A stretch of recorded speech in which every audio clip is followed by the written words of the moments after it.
करते हैं अजय का। अजय, अगर सुन रहे हैं यहाँ पे मेरी आवाज तो जरा देखिए, समाजवादी पार्टी की ओर से जब हम बात करते हैं लोमस, तो लोमस जिस तरीके से आसपास के इलाके के लोग हैं वो क्या कुछ कह रहे हैं, क्या उन्हें इस बात की जानकारी पहले थी या पहले जब पुलिस ने कार्रवाई की तो इस बात की जानकारी उन्हें मिल पाई है? साथ ही साथ समाजवादी पार्टी के जो नेता है मोहित खान, इनका इतिहास क्या है, जरा काम क्या करते हैं, घर का इनका जानकारी दीजिए।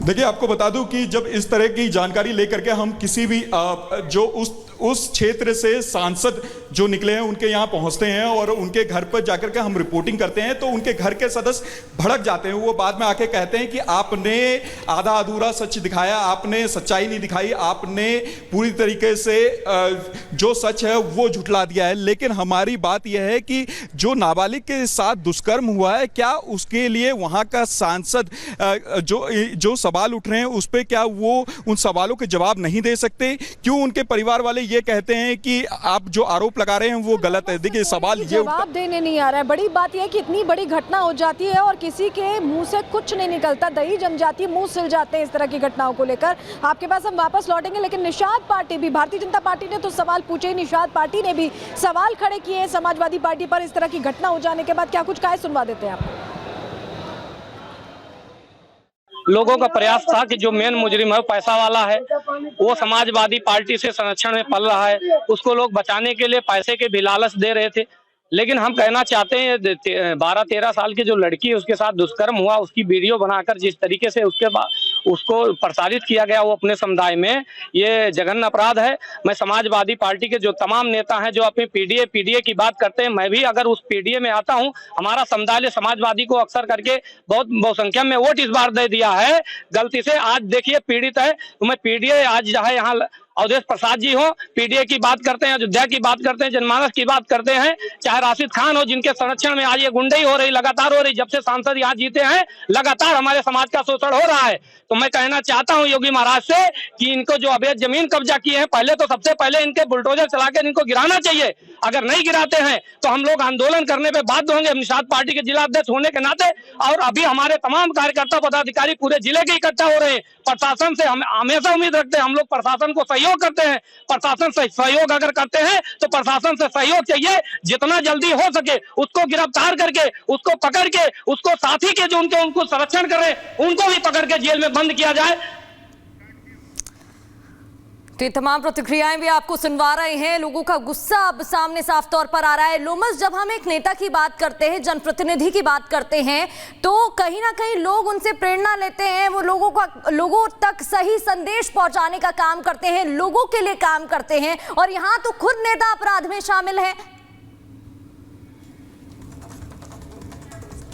बिल्कुल, आपने सही कहा कि यहाँ पे नेता खुद अपराध में शामिल है। और हालांकि जो समाज है और समाज के विकास की जिम्मेदारी जिस नेता पे होती है, जिसके कंधे पे होती है, अगर वही लोगों को परेशान करता है, वही महिलाओं का सम्मान नहीं करता, वही महिलाओं का शोषण करता है, तो आम व्यक्ति किस पे भरोसा करे?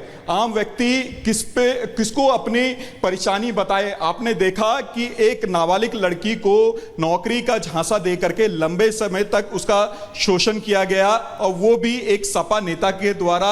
उस बच्ची को एक उम्मीद होगी कि आज नहीं तो कल मुझे एक नौकरी मिलेगी जिससे मैं अपने घर का पेट चला सकूं, लेकिन उसके साथ ये शोषण किया जाता है। और शोषण करने के बाद वो जब गर्भवती हो जाती है तो इस पूरे मामले को रफा दफा करने के लिए सपा नेता के द्वारा 2000 रुपए उसके परिवार को दिया जाता है। आप समझ सकते हैं ये समाज में ऐसे लोग पूरी तरीके से गंदगी फैलाते बता रहे हैं किस तरह के हालात बने। और लेकिन लोमस, हम अजय के पास अब चल रहे हैं। अजय, ये जो पूरा प्रकरण है ये लंबे समय से चल रहा था, मतलब कई महीनों से ब्लैकमेल, बकायदा वीडियो बनाकर बच्ची को किया जा रहा था, शोषण किया जा रहा था। किस दम पर ये जो नेता हैं वो इतने समय से शोषण कर रहे थे? क्या उन्हें डर नहीं था? क्या उन्हें किसी तरह का संरक्षण प्राप्त है? देखिए 100 दिन से गुजरी घटना है। 100 दिन के बाद वो तो पेट में बच्ची के दर्द हुआ, प्रेगनेंसी की बात, डॉक्टर ने बताया कि प्रेगनेंसी है, फिर बच्ची ने टूट गई, उसने पूरी बात पूरा खुलासा परिजनों के सामने कर दिया। लेकिन बच्ची का वीडियो बनाकर लगातार उसके ऊपर दबाव बनाया गया, उसका शोषण किया गया, मानसिक दबाव बना के रखा गया, वीडियो वायरल करने की धमकी दी गई। यही कारण था कि इस बारे में कोई खुलासा ना परिजनों के आगे ना किसी के आगे लड़की ने किया। नौकरी के नाम पे, झांसे पे सब कुछ शुरू हुआ, लेकिन 100 दिन से ज्यादा समय गुजर गया। लगातार वो दुकानदार, वो सपा का नेता और उसका जो कर्मचारी, उन दोनों ने मिलकर लड़की का शोषण किया, शारीरिक शोषण किया। अब इस पूरे मामले में पुलिस ने, सवाल जो पुलिस से उठता है कि ये देर दलफती क्यों, ये जो परिजनों का आरोप है कि देरी की, शिकायत की गई लेकिन कोई कार्रवाई नहीं हुई। उस आदमी की उद्दंडता इस हद से समझिए कि जब परिजन उसकी दुकान पे पहुंचे तो 2000 रुपए देकर मामले को रफा दफा। ठीक है जी, आपके पास वापस लौटेंगे, सीधे रुख करते राघवेंद्र का जुड़ रहा है हमारे साथ विधानसभा से। राघवेंद्र, विधानसभा में ही कल महिला सुरक्षा को लेकर बड़ी बड़ी बातें कही गई, समाजवादी पार्टी की ओर से सवाल पूछे गए और आज समाजवादी पार्टी के नेता पे ही तगड़ा आरोप लगाए, क्या जानकारी? अब कुछ क्या कह रहे सपा के विधायक? देखिए, विधानसभा में महिला के लिए जो बिल लाए हैं, मुख्यमंत्री योगी आदित्यनाथ ने बार बार कहा है कि महिलाओं की सुरक्षा के साथ खिलवाड़ नहीं होगा, तो आज प्रतिबद्ध भी है। जिस तरह से अयोध्या में मामला निकल कर आया, तुरंत वहां पर FIR होती है, 2 लोगों को हिरासत में लेकर पूछताछ भी होती है और कहीं ना कहीं ये सरकार इनको छोड़ने नहीं जा रही। हमारे साथ भारतीय जनता पार्टी के विधायक भी हैं। सर, क्या कहेंगे जो अयोध्या से मामला निकल कर आया है कि नाम बदल करके, अपना धर्म न बता करके एक नाबालिग लड़की से 6 महीने तक दुराचार किया जाता है और वह गर्भवती हो जाती है, पास्को के तहत मुकदमा दर्ज हुआ है, क्या कहेंगे? जी, ये बिल बहुत ही निंदनीय घटना है। जिस प्रकार अयोध्या का प्रकरण आया है, मैं समझता हूँ कि ऐसा करना नहीं चाहिए। और आजकल जैसा उत्तर प्रदेश में माननीय योगी आदित्यनाथ की सरकार, इसमें महिला सुरक्षा को प्राथमिकता दी जा रही है, मोदी जी प्राथमिकता दे रहे हैं। कल ही हमारी विधानसभा में महिला सुरक्षा का बिल पास हुआ है। अब ये लव जिहाद या इस तरीके के जो दुष्कृत करके नाम बदल के बेटियों के साथ करते हैं,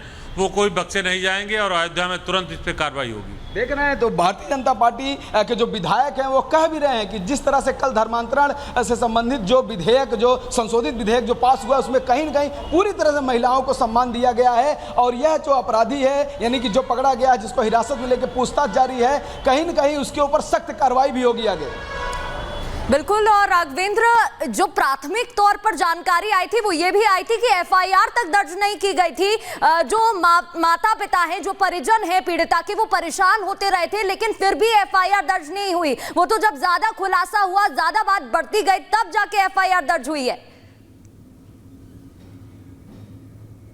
ये घटना हुई तो कहीं न कहीं पहले इसको लिपने पोतने का काम किया गया कि उन लोगों का नाम कट जाए, उनको गिरफ्तार न किया जाए, इस FIR को रफा दफा कर दिया जाए। उसके बाद क्या कहते हैं कि लेकिन जब यह मामला, जब रिपोर्ट आई और जब रिपोर्ट एकदम परिवार को जब अवाक कर देती है, जब परिवार भागता है थाने में, चौकी में, तब जाके ये मामला होता है कि हाँ, यह गंभीर मामला है। और उसके बाद भी उसको देखिए कि वह जो व्यक्ति है जिसने लगातार नाबालिग का शोषण किया, वह 2 से 3 हजार रुपए दे के कह इस मामले को रफा दफा कर लो। तो कहीं ना कहीं यह जो बात है यह बहुत ही असंवेदनशील है। उस व्यक्ति को छोड़ा नहीं जाएगा जिस तरह से उसके साथ पूछताछ हो रही है। जी बताएं राघवेंद्र, अब इंतजार रहेगा कि अखिलेश यादव और समाजवादी पार्टी के नेता आकर क्या कहते हैं। बर्खास्त करते नहीं, अब तक तो बर्खास्त कर देना चाहिए था जो पद दिया गया था मोहित खान को, लेकिन देखना होगा कि क्या कहते हैं आगे। बहुत शुक्रिया आपका अजय का और लोमस का जुड़ने के लिए और जानकारियां देने के लिए।